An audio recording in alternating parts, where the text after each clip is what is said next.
তো hello everyone, welcome back to another video. তো আজকে কথা বলবো দেবারার ফাইনালি ট্রেলারটা আজকে এসে গেছে। তো কেমন লাগলো ট্রেলারটা সেটা নিয়ে কথা বলবো। তো প্রথম কথা, জুনিয়র এনটিআর তার লাস্ট ছবি ট্রিপল আর যখন এসেছিল, সেই ছবির যে লেভেলের বেঞ্চমার্ক সেট করে দিয়ে গেছিল, সেই বেঞ্চমার্কটাকে কোথাও গিয়ে আবার টাচ করতে গেলে এইরকম কাইন্ড অফই প্রজেক্টের দরকার, যেটা দেবারা ক্ষেত্রে আমরা দেখতে পাচ্ছি। প্রথম কথা, এই কাজটার ভিজুয়াল এফেক্টস মারাত্মক, এবং ভিজুয়াল এফেক্টসের সাথে সাথে এখানে অনিরুদ্ধের ব্যাকগ্রাউন্ড স্কোর অনবদ্য। মানে অনিরুদ্ধ এক একটা সিকোয়েন্সকে, এক একটা পার্টিকুলার শটকে যেরকম লেভেলে নিয়ে যেতে পারে, সেটা আলাদাই লেভেল। এবং কেন অনিরুদ্ধ সাউথের সব থেকে বড় ব্যাকগ্রাউন্ড স্কোর এখন মানে ডিজাইন করতে পারে, তার রিজন হচ্ছে এইটা, যে এইরকম কাইন্ড অফ একটা সিকোয়েন্স চলছে এবং সেখানে তার বিজিএম বাজছে, এবং প্রত্যেকটা যদি পার্টিকুলার প্রথম থেকে through out till the end অব্দি যদি দেখো, সেখানে প্রত্যেকটা ক্যারেক্টারকে যেরকমভাবে প্রেজেন্ট করা হয়েছে, সেই প্রেজেন্টেশনের সাথে বিজিএমটা এত সুন্দরভাবে ডিজাইন করা, সেটা কিন্তু ব্যাপক। এখানে জুনিয়র এনটিআর এবং সैफ আলি খান, তাদের দুজনকে ব্যাপক লাগছে। এবং স্পেশালি প্রথমে যে একদম ফার্স্টে सैफ আলি খানের এন্ট্রিটা হলো, সেখানে তাকে যেরকম ব্রুটাল ওয়েতে প্রেজেন্ট করা হয়েছে এবং তার যে ফিজিক্সটাকে যেরকমভাবে প্রেজেন্ট করা হয়েছে, সেখানে বোঝা যাচ্ছে যে এই দুটো ক্যারেক্টার যে একে অপরের যে টক্কর দেওয়ার মতো একদম পারফেক্ট। মানে এরকম নয় যে এনটিআর এর অপোজিটে সैफ আলি খানকে মানাচ্ছে না। Saif Ali Khan as an actor দারুণ অ্যাক্টার, এবং সেটা অনেক দিন পর মানুষ বুঝেছে।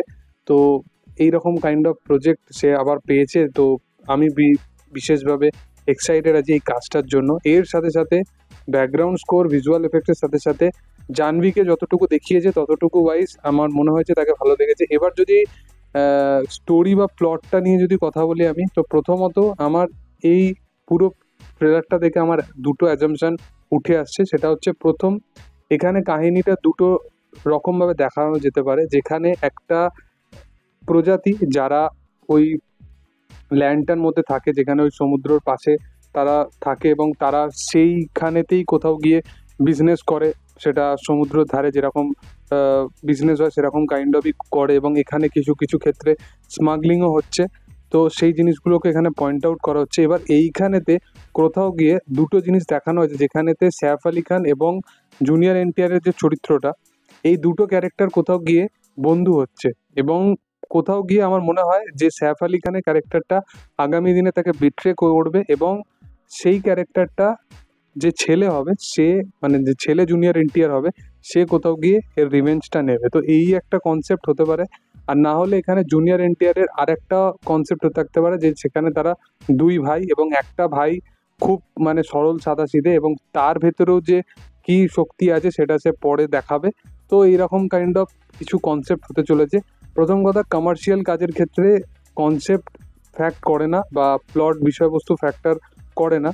প্রেজেন্টেশন বা এক্সিকিউশন সবসময় বিশেষভাবে আমার মনে হয় মানে আহ, জরুরি হয় একটা সিনেমার ক্ষেত্রে। তো এই সিনেমাটার ক্ষেত্রে সেই জিনিসগুলো ব্যাপকভাবে দেখানো হয়েছে, যেখানে লাস্টে সমুদ্র থেকে সে উঠছে এবং ওই জাম্পটা নিচ্ছে ডলফিন বা শার্ক এরকম তার পিঠে চেপে। তো ওই পোর্শনগুলো ব্যাপক, এবং জলের মধ্যে এরকম কাইন্ড অফ ভিএফএক্স বা এরকম কাইন্ড অফ ভিজুয়াল এফেক্টস কিন্তু এখন অবধি ইন্ডিয়াতে কোনো ছবিতে আমি সেইভাবে কিন্তু দেখিনি।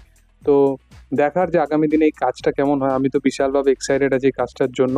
তোমাদের কেমন লেগেছে ট্রেলারটা অবশ্যই কমেন্ট সেকশনে জানাতে পারো। ভিডিও যদি ভালো লেগে থাকে অবশ্যই লাইক শেয়ার সাবস্ক্রাইব করে দিও। Thank you all, by.